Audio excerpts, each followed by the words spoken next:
Vedremo in questo video come installare due sistemi su stesso PC, installeremo Ubuntu a fianco a Windows. Per prima cosa prepariamo la nostra partizione per fare spazio all'altro sistema, come già visto in un altro mio video.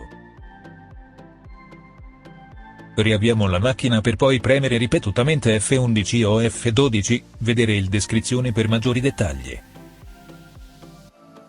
Premendo F11 o F12, o il rispettivo tasto, appare il menu in video, che ci permette di scegliere cosa avviare.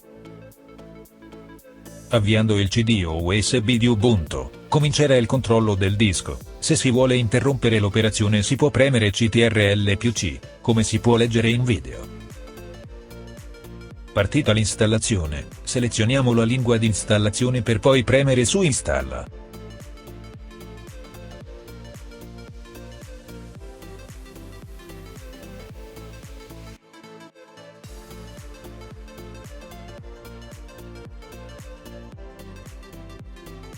Selezioniamo il layout da tastiera.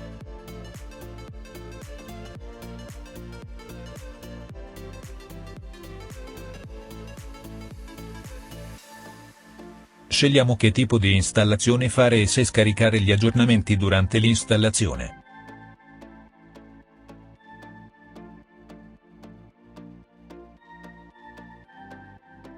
Scegliamo se installare Ubuntu a fianco a Windows, cancellare Windows e installare Ubuntu od altro.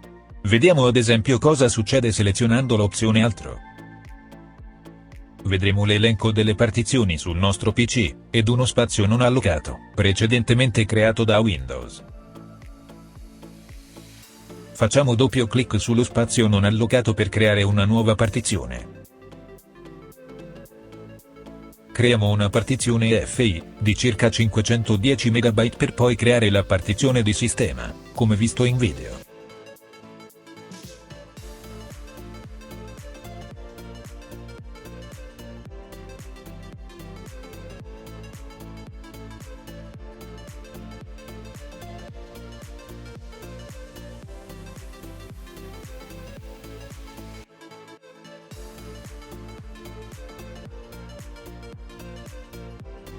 Ed infine, proseguire con l'installazione guidata.